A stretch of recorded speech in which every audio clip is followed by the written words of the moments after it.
Si soy 100% honesto con ustedes, no sabía cómo iniciar con este video, así que me disculpo si algo no está del todo bien con el mismo.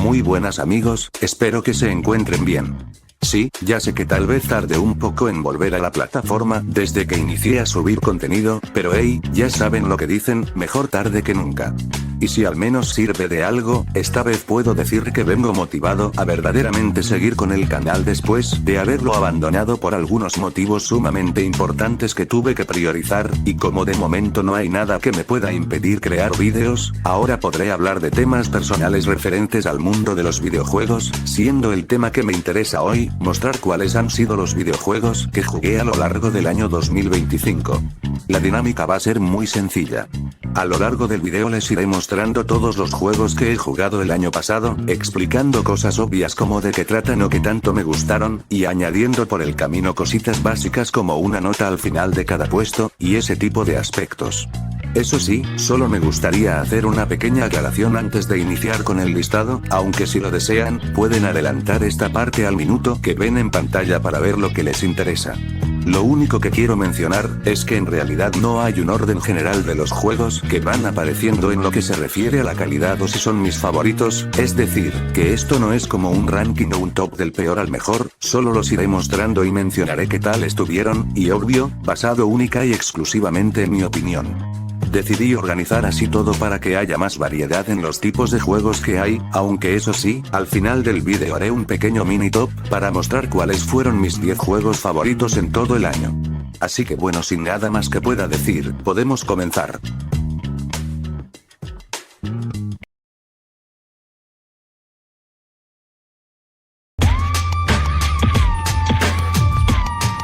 Y empezando por el primer juego de la lista, tenemos a Resident Evil, de Umbrella Chronicles. Este fue uno de los juegos que más me llamaron la atención desde que conseguí una Nintendo Wii, ya que me encontraba interesado en usar los controles por movimiento de dicha consola, y al ver que este basaba su sistema de juego en el movimiento, pues, sin dudas hizo que me emocionara lo suficiente como para querer jugar. Para los que no estén muy ubicados, Resident Evil de Umbrella Chronicles es básicamente un shooter sobre raíles al más puro estilo de un House of the Dead, pero obvio, ambientado en el universo de la saga, y que de hecho nos vuelve a situar en algunos arcos de otros juegos de Resident Evil para presentar su enfoque jugable y narrativo, siendo los juegos que usa como base, Resident Evil 0, el remake del 1, y la tercera entrega, más una historia extra que nos relata acontecimientos posteriores a estas historias.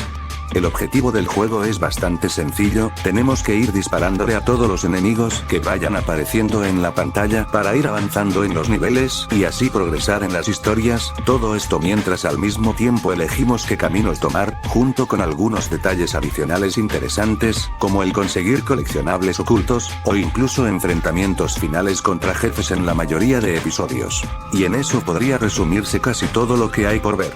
En lo personal me pareció un juego muy divertido, no solo la jugabilidad donde se aprovechan muy bien los controles por movimiento de la Nintendo Wii fue de mi agrado, sino que además me gustó mucho que hayan conservado ciertos elementos reconocibles de la franquicia, como algunas mecánicas, varios enemigos reconocibles, múltiples armas, o claro está, algunas de mis zonas favoritas en estos juegos. Lo que da como resultado un producto con cierta complejidad, pese a ser un juego de enfoque arcade. Me atrevería a decir que este es uno de los juegos que más me gustaron de todo el año, y siento que incluso está un poco infravalorado, obvio, no estoy diciendo que sea perfecto, sí que tiene sus detalles mejorables, como el hecho de que tal vez pudieron aprovechar mejor las historias que se volvieron a ver, o que es cierto que en parte recicla muchas cosas que ya vimos de la franquicia, haciendo que en cierta medida se vuelva algo repetitiva y no tan original su fórmula, pero aún así, sigo pensando que es un juego muy recomendable para pasar el rato, y más aún si te gustan los shooters sobre raíles.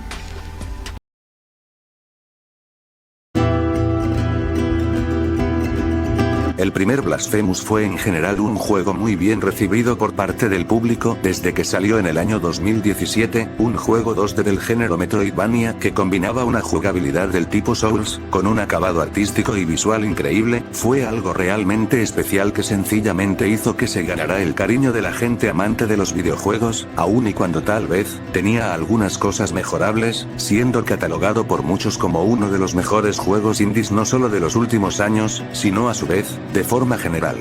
Y si ya de por sí eso fue lo que logró el primer juego, ahora imagínense qué es lo que se consiguió con la secuela. Curiosamente, a pesar de que el primer Blasphemous lo jugué hace unos años y me pareció un muy buen juego, la secuela apenas la visité hasta este año, esto debido a que habían otros juegos que quería jugar antes, pero al ver la sorprendente recepción crítica que Blasphemous 2 consiguió, quise por fin adquirirlo para ver qué podía ofrecerme, y viendo el resultado final, me arrepiento profundamente de no haberlo jugado antes. Observando las cosas en retrospectiva, opino que Blasphemous 2 es uno de esos videojuegos que no solo logra honrar a su antecesor en lo que se refiere a mantener un nivel de calidad consistente, sino que al mismo tiempo, consigue mejorar la experiencia de forma notable, y fue algo que noté apenas inicié una partida. El estilo visual había sido mejorado, conservando ese pixel art que tanto me gustó con ese estilo religioso fenomenal, el combate se hizo más complejo y variado, tanto en armas, como en enemigos, e incluso en algo tan básico como las ejecuciones o los ítems para tener habilidades, había mayor libertad en el mapa, donde tenía todavía más posibilidades de conocer el mundo de la Tierra Custodia a la hora de adentrarme en sus rincones, y así podría seguir todo el día, hablando de las tantas cosas que perfeccionó esta genial secuela, aunque eso sí, la historia sigo sin entender de qué va. Realmente no creo que tenga que extenderme demasiado para poder explicar por qué me encantó el juego, ya que todos sabemos lo que significó, y al igual que el anterior caso, logra colocarse entre uno de los videojuegos más memorables que tuve la oportunidad de jugar en 2025, y no me queda otra más que recomendarlo a cualquiera que esté viendo el vídeo. En serio, les prometo que no se arrepentirán.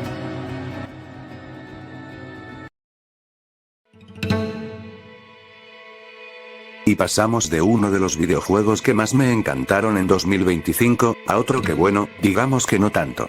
ChuChu Charles era un juego que me llamaba mucho la atención desde que me enteré de su existencia hace algunos años, solo con la premisa logró atraparme, digo, un tren araña que te persigue de principio a fin en una isla alejada de la civilización, donde además hay tipos extraños que no dudarán en atacarte por entrometerte en sus asuntos, y en donde tu única defensa es una locomotora equipada con armas con la cual podrás explorar de forma libre todo un espacio abierto. Sí, suena muy raro, pero también sumamente interesante y original si me lo preguntan. Así que cuando vi que estaba en la tienda de Nintendo Switch, no quise desaprovechar la oportunidad y decidí comprarlo, y cuando por fin lo jugué, la verdad me llevé una leve decepción. Si tuviera que mencionar cuál fue mi mayor problema con el juego, diría que simplemente no fue lo que yo esperaba en un inicio, ya que en lugar de encontrarme con una odisea de exploración enganchante, donde debería usar mi ingenio para hacerle frente a las amenazas que podían presentarse por el camino, me encontré con un producto que me parecía muy poco variado en su contenido, tirando incluso a sentirse vacío en muchos sentidos, aun y cuando sí tenía sus cosas positivas. Por ejemplo, aunque los encuentros contra Charles eran divertidos al comienzo por el manejo de la locomotora, se volvían muy repetitivos entre más aparecía, sin contar que su presencia no me pareció tan impactante en la mayor parte de la travesía. Lo mismo diría de las misiones, es que incluso el mundo abierto era un poco aburrido de explorar por lo desierto que estaba, y así podría seguir un buen rato. Además no ayuda el hecho de que la plataforma en donde quise jugar el juego fue en Nintendo Switch, así que bueno, seguramente ya se han de imaginar cómo se ve y funciona el juego en esa consola. Siendo honesto, no hubo algo que verdaderamente me haya parecido destacable, exceptuando por supuesto el concepto, así que por eso voy a dejar a ChuChu Charles con una nota algo baja y no me extenderé demasiado con la explicación. Quiero dejar las cosas claras, no diría que es un juego malo, se puede disfrutar y al menos aprecio lo que se intentó hacer, es solo que a mi gusto personal, el juego no destaca demasiado.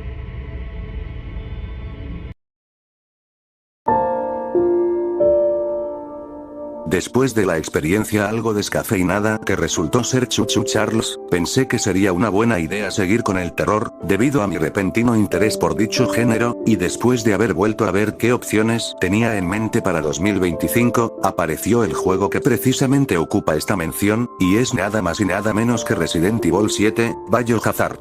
Como ya es costumbre con la mayoría de casos en el vídeo, Resident Evil 7 me parecía una opción muy tentadora de jugar el año pasado, ya que además de escuchar cosas buenas del mismo y pertenecer a una saga que personalmente me agrada mucho, fue bastante curioso lo que llegué a escuchar por parte de los creadores de contenido en la plataforma, ya que era descrito por dichas personas como uno de los videojuegos de terror más inquietantes que estaban disponibles en el mercado.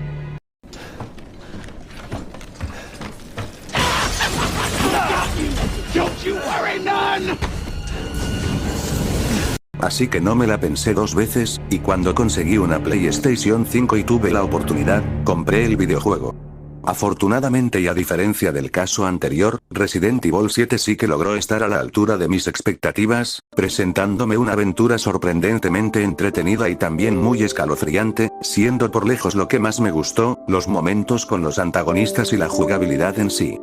Por el lado de los enemigos, enfrentarme a la familia Baker resultó ser un desafío fenomenal, llevándome más de un susto con ellos en su territorio, desde Jack Baker, con sus secciones de persecución y batallas divertidas, hasta Margaret, con su horrible apariencia y el enfrentamiento contra ella en las afueras de su hogar. Mientras que por el lado jugable, el cambio en las mecánicas por un toque shooter en primera persona más tradicional, sentí que estuvo muy bien logrado con ese ritmo algo más lento, y sobreviviendo únicamente con los recursos que estaban a mi disposición para poder avanzar en la campaña, que dicho sea de paso, estuvo muy bien durante la mayor parte del tiempo. En resumen, estuve muy satisfecho con este juego, sobre todo porque en realidad ya lo quería jugar desde hace años, y fue muy satisfactorio por fin ya ponerme a los mandos y ver qué tal estaba, y de momento solo me queda esperar a que la ya anunciada novena entrega, llamada Resident Evil Requiem, se estrene y pueda estar a la altura, siendo un producto igual, o todavía mejor al que Capcom nos dio en un inicio.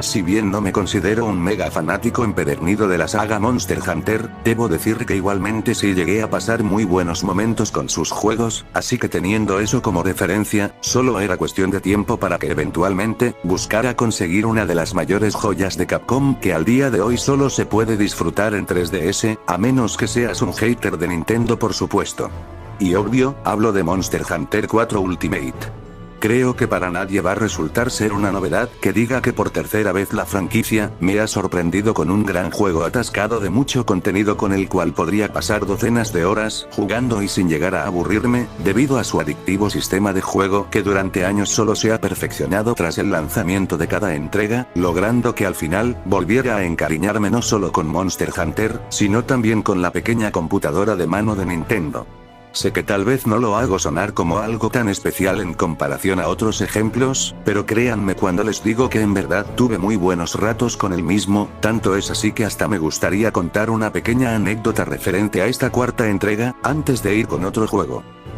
Un día mientras tenía tiempo libre en el trabajo, quise jugar un rato a M4, y elegí una misión de recolectar huevos para llevarlos a una caja, pero aparte de eso, tenía que lidiar con dos rátalos si quería transportar los objetos a salvo, pero había un pequeño problema, y es que llegado a cierto punto de la tarea, prácticamente lo tenía todo en contra para perder. Tenía menos de 5 minutos para terminar la misión, me había quedado sin pociones, por ende tenía poca vida y estamina, aún faltaba una criatura que tenía que matar, y por si fuera poco, la batería de la consola ya estaba por descargarse, así que si no me mataba el tiempo, lo iba a ser la propia consola. La verdad ya casi daba por perdida mi misión, pero aún así, decidí no rendirme, y desbloqueé el 100% de mi poder, y después de unos duros segundos de pelea que se sintieron horas, pude vencer al Rátalos, y tener el camino seguro para llevar el huevo a la caja, e hice exactamente eso y guardé el progreso antes de que se acabara la batería. Y por Dios, me sentí tremendo ganador al terminar semejante hazaña, tanto así que hasta me puse a gritar de victoria en mi trabajo. Así que sí, muy bien sí que me la pasé con Monster Hunter 4 Ultimate.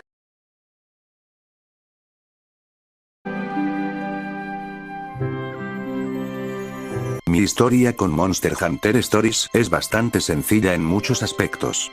Recuerdo que un día quise buscar un juego para volver a usar mi Nintendo 3DS, y entre las opciones que ya había tenido en mente para la máquina, vi que esta entrega estaba disponible y quise decantarme por ella, ya que me acordé que en realidad ya había tenido contacto hace años con el juego, gracias a una prueba gratuita que estaba disponible en la eShop de 3DS, y la cual por cierto, llegó a entretenerme mucho.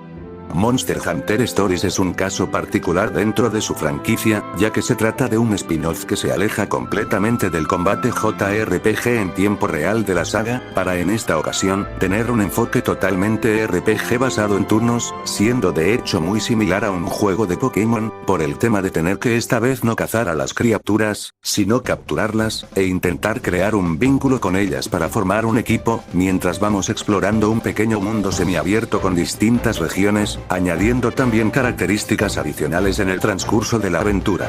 Y hablando más específicamente de mi experiencia, puedo decir que se convirtió en uno de mis juegos favoritos de todo el año, y la verdad hay muchas cosas que quiero mencionar, pero que no sé ni por dónde empezar, así que haré mi mejor esfuerzo para hablar bien de lo que me gustó.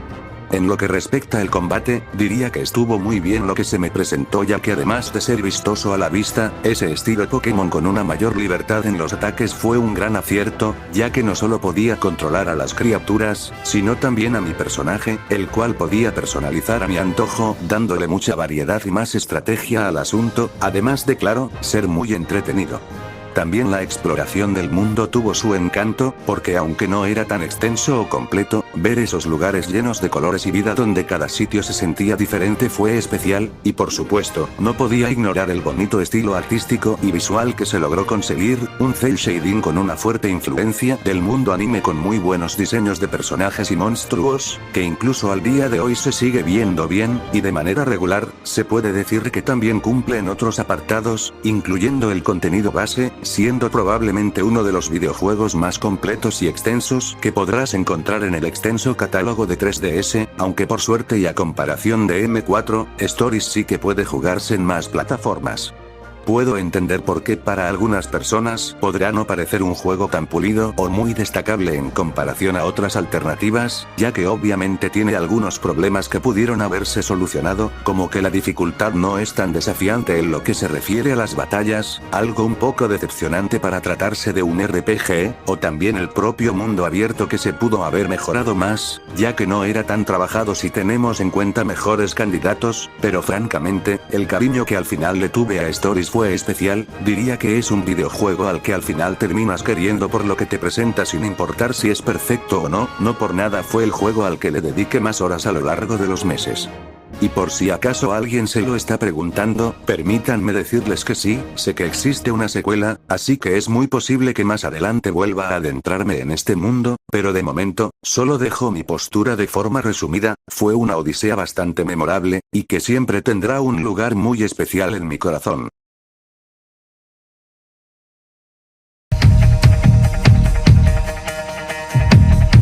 Si tuviera que utilizar una expresión para definir qué me pareció Wolfenstein 2, esa sin duda sería, estilo sobre sustancia, pero hecho completamente a la inversa. Y vaya que no podía usar una frase que encajara mejor con el juego, ya que aunque este nuevo inicio de la saga Wolfenstein, no me interesaba tanto por su historia o cosas parecidas, en el aspecto jugable era todo lo contrario, ya que se podía apreciar en su presentación un gameplay de disparos tradicional con un compás en la acción súper frenético y alocado, un motivo más que suficiente para hacer de este juego, una alternativa muy atractiva a algo como Call of Duty. Y en efecto resultó ser un juego realmente adictivo, brindando una sensación a los mandos agradable con buenas secuencias de tiroteos y un ligero toque estratégico, acompañado con también diseños de niveles bastante decentes, y un uso de las armas divertido. Y bueno, si al menos sirve como un extra, admito que aún y con lo que mencioné referente a la historia, ciertas partes de la misma fueron entretenidas de ver, sobre todo los acontecimientos finales donde la trama tomaba más fuerza. Creo que Wolfenstein 2 era algo que realmente necesitaba desde hace un tiempo, un producto más calmado con mis expectativas donde solo buscaba pasar un rato divertido sin mayores pretensiones, algo que siempre se agradece, y que claro, puedo recomendar sin muchos problemas.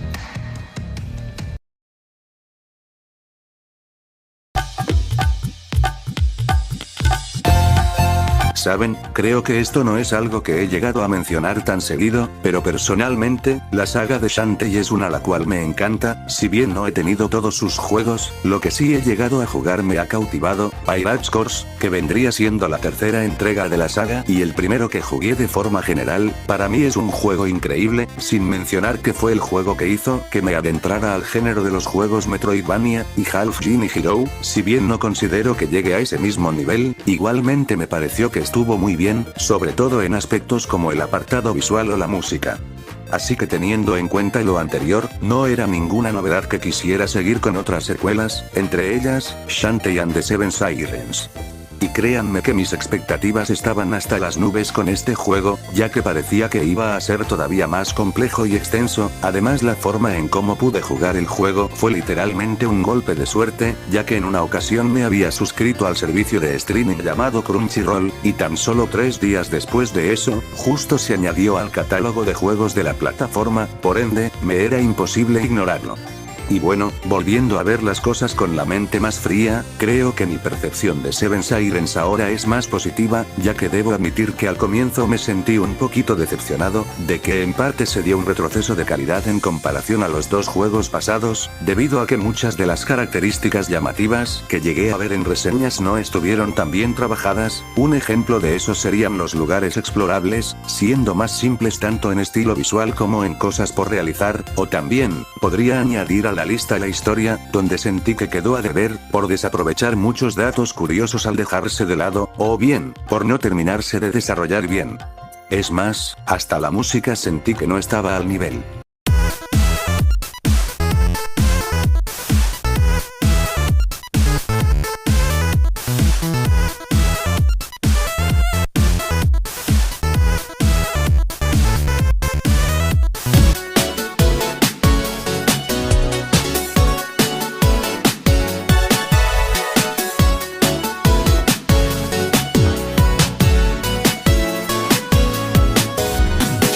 Pero como ya dije, volviendo a ver mejor el asunto, ahora reconozco los puntos positivos que sí tuvo y que estuvieron realmente bien. Por ejemplo, me encantó que se continuara con el estilo más moderno que se había trabajado con el anterior Shantae, pero regresando en esta ocasión a sus raíces tras el cambio de ideas, añadiendo por el camino muchas novedades muy buenas, desde la colección de cartas que permitía mejorar habilidades, o los nuevos personajes, o la jugabilidad más contemporánea de lo que es un Metroidvania, entre otros detalles, sin contar que el encanto particular que siempre ha caracterizado a la franquicia, sigue y, por ende, la esencia aún está intacta. Al final del camino, Shantae and the Seven Sirens es un buen juego, tal vez uno que tenía más potencial para ser todavía mejor, pero que igualmente llega a ser muy disfrutable, y siempre será un placer volver a visitar a mi media genio favorita de los videojuegos.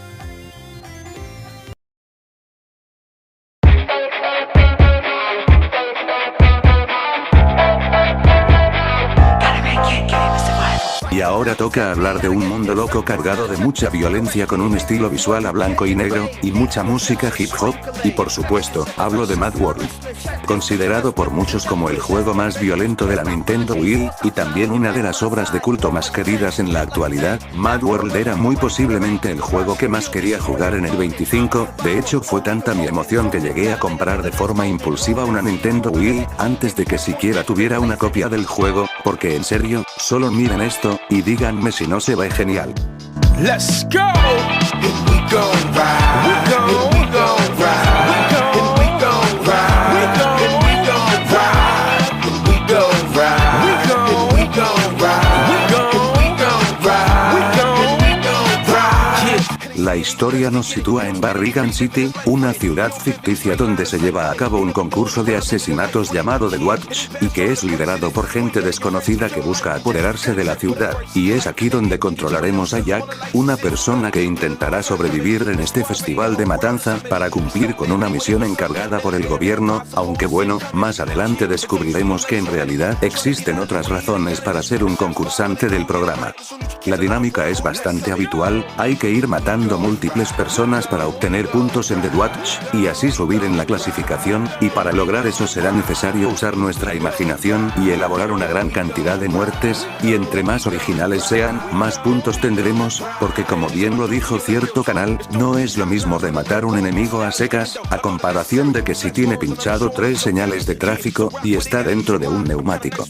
Y ya destacando por fin lo que es bueno, Mad World sí que supo sorprender con sus ideas, en especial lo que más me interesaba, el control por movimiento estaba genial, pues la variedad de cosas que se podían hacer y lo bien que funcionaba lo hicieron entretenido, desde empalar, ejecutar, y lanzar a los contrincantes, en todo momento la sensación era satisfactoria, extendiéndose esto a las batallas contra los jefes que fueron muy buenas, y como ya lo notaron, con una excesiva violencia que era todo un show particular. Pero probablemente lo mejor del juego, y el catalizador que hizo que fuera reconocible, es el estilo artístico, ya que ver ese estilazo a cómic en blanco y negro, hacía que luciera simplemente increíble, sin mencionar que el diseño general tanto de personajes como de entornos también destacaba en lo suyo, y todo combinado con su soundtrack, que es de los mejores que he escuchado en un videojuego.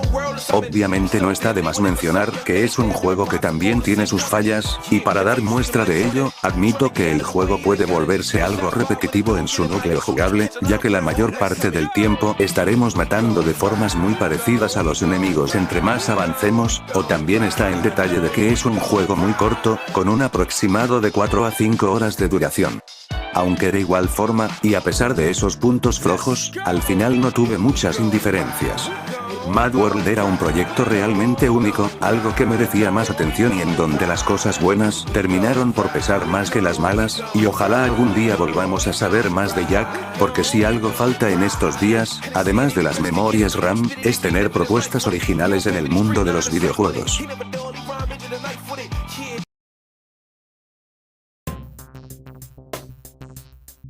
En el caso de Project Warlock, la razón de su compra de hecho es algo muy normal. Un día quería comprar un videojuego para tener algo que jugar cuando por fin tuviera tiempo libre, y al verlo en la tienda me parecía bien elegirlo, se veía bueno para ser un juego que se inspiraba mucho en la saga Doom, y después de haberlo probado, pues, está bien.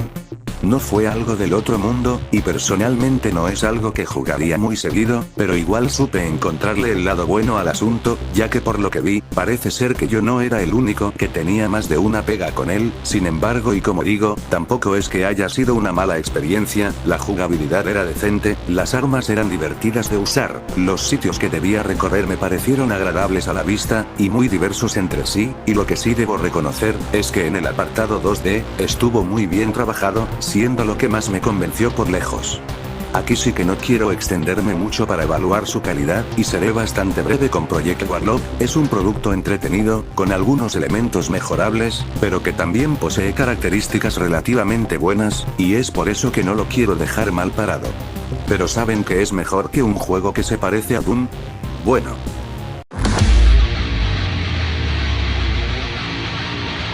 Como ya lo había mencionado, si hay algo que agradezco mucho que haga un videojuego en algunas ocasiones, es que me presente una odisea donde el foco central es pasar un momento divertido y de forma más directa, y si a esto le añades el valor histórico de una de las obras más revolucionarias que se hayan visto en este medio de entretenimiento, al final obtienes un juego que sencillamente es genial, y de quién más podríamos estar hablando si no es otro que Doom.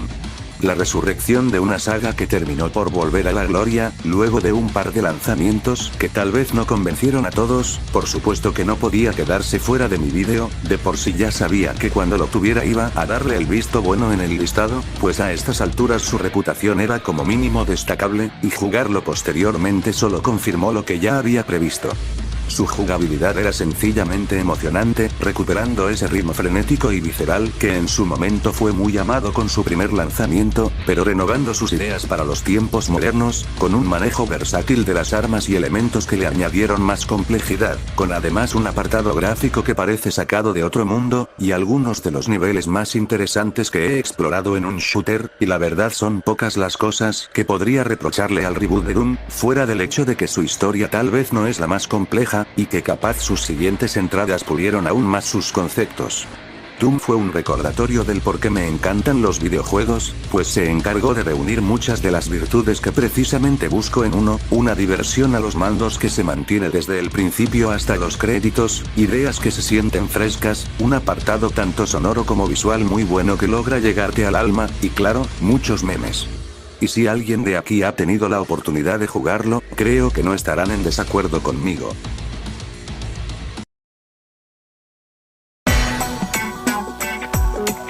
¿Saben? Me estoy dando cuenta de que el video se está haciendo más largo de lo que esperaba, y aún faltan como otros 10 juegos, así que para evitar estirarme más de la cuenta, los siguientes juegos tendrán una explicación más breve para alcanzar a mencionar a todos, aunque dejaré como excepción el último juego, por ser el más resaltante de todos, y del que sí quiero hablar bastante. Así que ahora sí, sigamos con... Dreamscaper, fue en parte un caso emotivo. Me enteré que fue el primer juego de una desarrolladora que quería hacer un juego por simple amor a dicho medio, además que el juego como tal no se veía mal al escuchar sus ideas, un juego del tipo roguelike, con una historia lineal.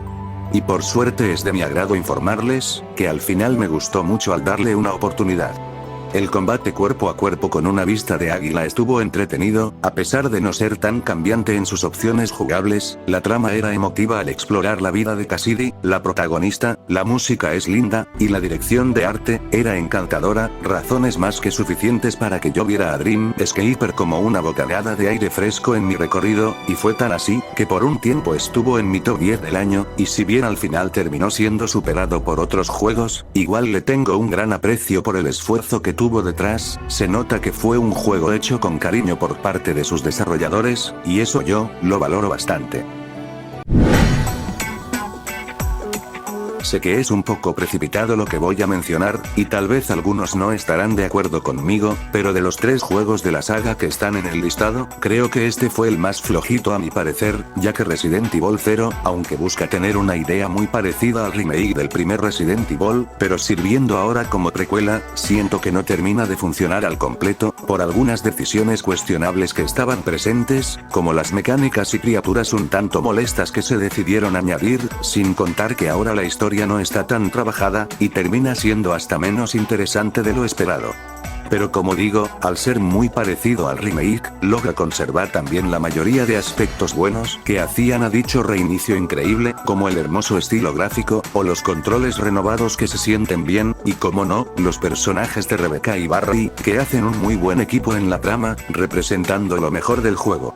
Por lo que aún y con los defectos evidentes, Resident Evil 0 termina siendo una precuela más que respetable, y quién sabe, es posible que hasta me anime a rejugarlo más adelante.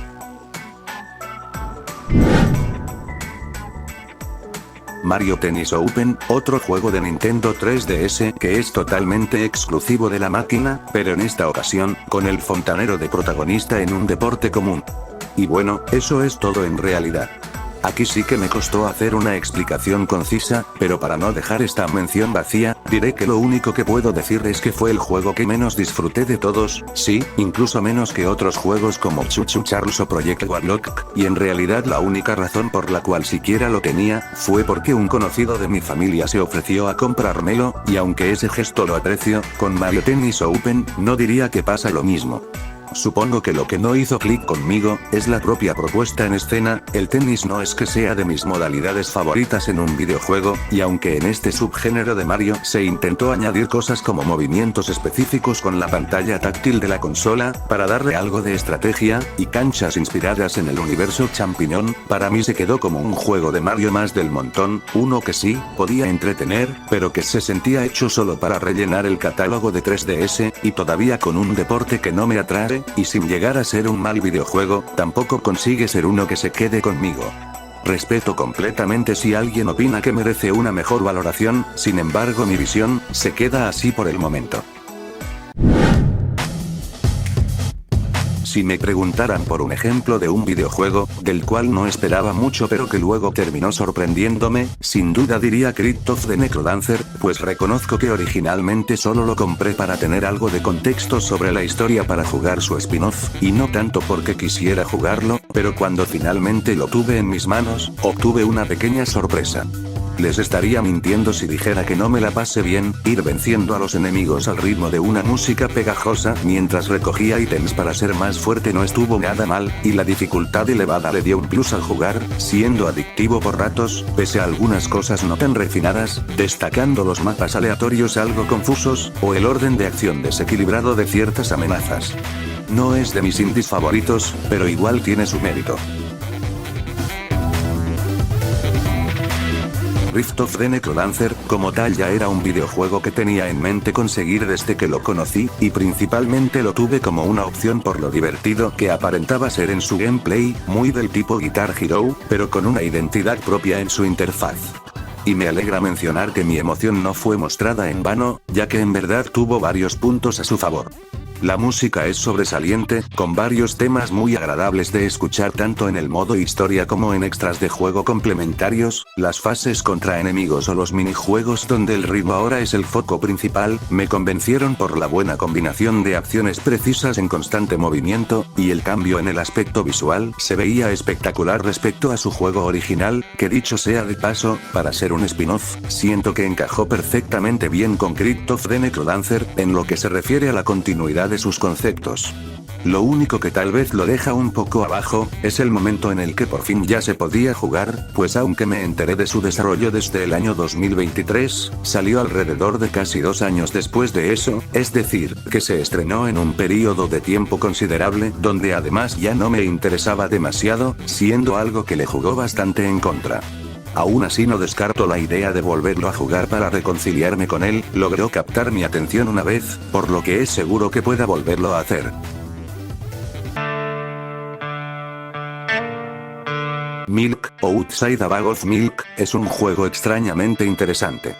Una novela visual, que en parte es interactiva, en la cual nos tocará ver las vivencias de una chica, que tiene problemas en su mente los cuales afectan su percepción del mundo, fue un tema genuinamente intrigante, y que decidí experimentar. Y hablando de forma general, diría que estuvo entretenido, su atmósfera distorsionada y la premisa propiamente mencionada hizo especial la experiencia, aunque su jugabilidad no sea la más inmersiva o extensa, al tratarse de un juego donde precisamente lo que se prioriza más, es la historia al ser una novela visual, siendo Milk, Outside a Bag of Milk, un producto inquietante, incómodo y que logra generarte curiosidad, sensaciones bastante particulares que de por sí no veo muy frecuentemente en un juego, y que esto sea lo primero que veo en un videojuego de este tipo, resulta llamativo, por decirlo de alguna manera.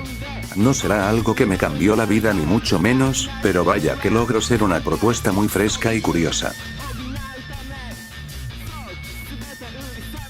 Damas y caballeros, les presento a mi gusto culposo del año.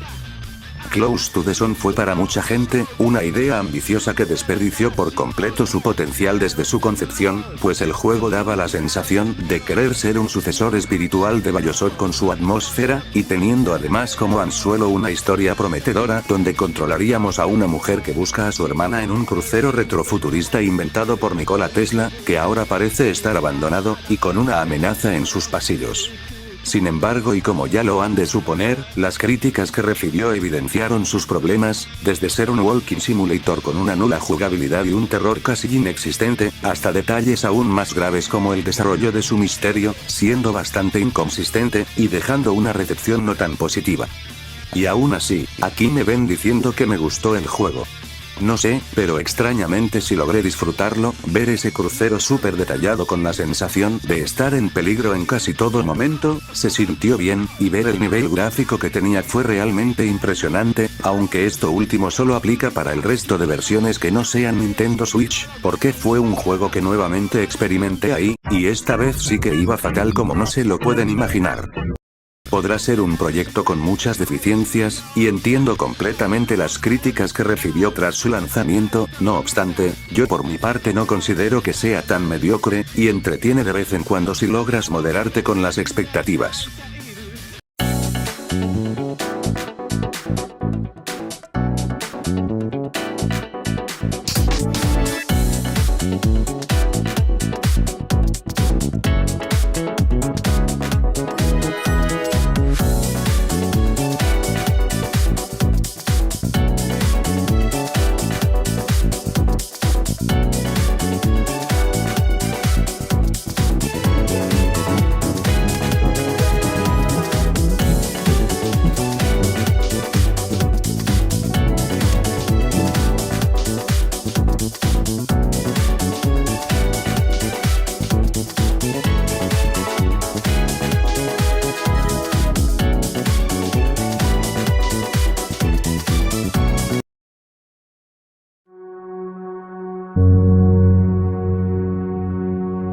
ya lo había mencionado, me apetecía usar esta parte de mi vídeo para poder extenderme un poco más con el último juego del que me falta hablar, ya que me atrevo a decir sin temor a dudas, que es el mejor juego que jugué en el 2025, así que quería darle la importancia que se merecía para finalizar el listado de forma apropiada. Así que con el mayor gusto que les puedo dar, amigos, les presento a Darkwood. Los videojuegos de estudios independientes, mejor conocidos como juegos indie, han logrado tener una gran relevancia en los últimos años tras la creación de obras muy queridas, que ahora forman parte en el gaming de una forma considerable, y una de las propuestas de este medio que más capturaron mi atención de forma reciente, fue precisamente Darkwood. El concepto que se había presentado era particular: sobrevivir en un bosque, sin saber con exactitud quién eres, o qué haces ahí, con un planteamiento de terror psicológico y mecánicas de un juego de supervivencia de vista cenital, no sé ustedes, pero muy único sí que resultaba, y más todavía al saber que era promocionado como un producto que se salía de lo habitual en su género, sin contar su gran recibimiento, por ende, no me molestó en lo absoluto darle una visita. De forma resumida, lo que tendremos que hacer, es intentar sobrevivir en un bosque dominado por la oscuridad en el cual diversas criaturas intentarán hacer de nuestro día a día un sufrimiento constante, y si queremos evitar eso, además de tener que usar nuestro ingenio para mantenernos con vida con recursos y sitios donde descansar nuestros huesos, tendremos que buscar la forma de escapar del bosque al ir investigando. Y lo diré de una vez, es una maldita obra maestra. El juego me fascinó desde el primer minuto, y aunque podría ser general y decir que me gustó su jugabilidad minimalista, el profundo apartado sonoro, o el crudo pero genial estilo pixel art, para esta ocasión, destacaré lo que en mi opinión, es de los puntos más importantes que una obra puede hacer, y me refiero al impacto que genera en una persona. Y en este caso, en mí. Si hay algo que al menos yo aprecio bastante en un videojuego, es el sentimiento que logra transmitirme y la forma en cómo él mismo logra quedarse conmigo, y Darkwood es un ejemplo acertado de cómo un juego puede ser una montaña rusa de emociones. No olvidaré lo intrigado que estaba al explorar ese mundo inhóspito donde la muerte acechaba hasta en el último rincón de los páramos del bosque, lo asustado que estaba al tener que pasar mi primera noche solo mientras tenía únicamente una rama para defenderme de las criaturas y sin saber qué es lo que iba a suceder en la oscuridad, lo satisfecho que me sentí al ir entendiendo el uso de mis recursos, o lo orgulloso que me sentí al superar mi último día en el juego. Son tantas las emociones que sentí al ir jugando, acompañado también de una ejecución de sus conceptos a la altura, y si bien como todo en esta vida, no es un producto que está libre de defectos, la aventura en sí, fue especial. Y solo para que se den una idea del cariño que le tuve, quiero destacar que Darkwood fue de los primeros videojuegos que compré apenas inició el año 2025, y durante ese momento lo consideré como mi juego favorito del respectivo año, y de ahí en adelante ningún otro juego consiguió superarlo mientras pasaban los meses. Sí, ni Doom, ni Blasphemous, o siquiera otro juego con aún más reconocimiento, pudo igualar lo que experimenté, y desconozco si alguien opinará igual, pero si un videojuego logra quedarse realmente contigo por encima de muchos otros, y todavía con muchas cosas positivas que tú puedes destacar, es que algo hizo bien como para tener ese mérito. Y es por todo esto, y aún más, que Darkwood se merece este reconocimiento en mi vídeo, y como ya lo he dicho en otros puestos, si aún no lo han jugado pero tienen la oportunidad de hacerlo, bueno, creo que saben muy bien qué es lo que les voy a pedir en estos momentos. Y prepárense porque actualmente, veremos aún más de este mundo.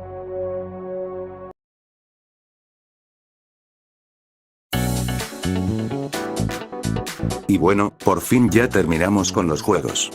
La verdad es que tengo que admitir que 2025 no estuvo mal en cuanto a los juegos que decidí adquirir. Admito que me gustaron aún más los años pasados por ciertos motivos que me tomaría mucho tiempo explicar, y de hecho, dichos motivos también explican mi ausencia durante todo este tiempo en mi canal y la fecha en la cual ya pude presentarles este video, por lo cual aprovecho también este momento para disculparme por estos inconvenientes. Y bueno, ya que estoy hablando de mi canal, quiero informarles de algo que ya venía planeando desde hace un rato, y que creo que puede ser de interés para algunos, y es que actualmente me encuentro interesado en seguir con el mismo, y también ser más constante con mi contenido para hablar de ciertos temas de interés personal, tal como ya lo había destacado al inicio. Por ende, si esperaban ver más cosas de mi parte, tal vez pueda cumplir con eso, incluyendo mostrarles mi top 10 del año.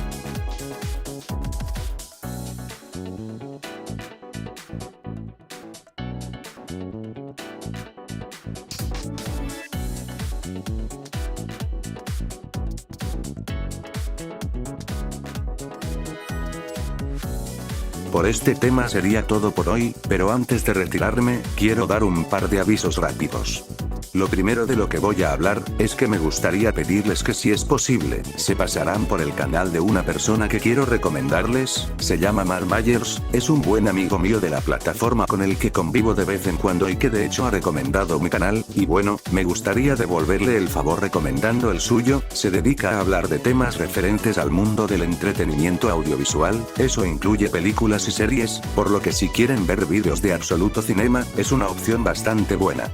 Les dejo el link de su canal en la descripción por si acaso a alguien le interesa. La segunda cosa, es que quiero recordarles como siempre, que la mayoría de recursos en el vídeo no son de mi pertenencia, eso incluye gameplays y vídeos genéricos, así que dejaré algunos de esos elementos también en la descripción para darles crédito a sus respectivos dueños. Y ya por último, me gustaría pedirles que si disfrutaron del vídeo, se suscriban a mi canal y dejen un comentario para ver qué opinan de lo que hago, y tal vez, y solo tal vez, en esta ocasión no tarde 2 años en subir otro vídeo. Así que sin más, me despido por el momento, y espero volver a verlos más adelante. Hasta luego.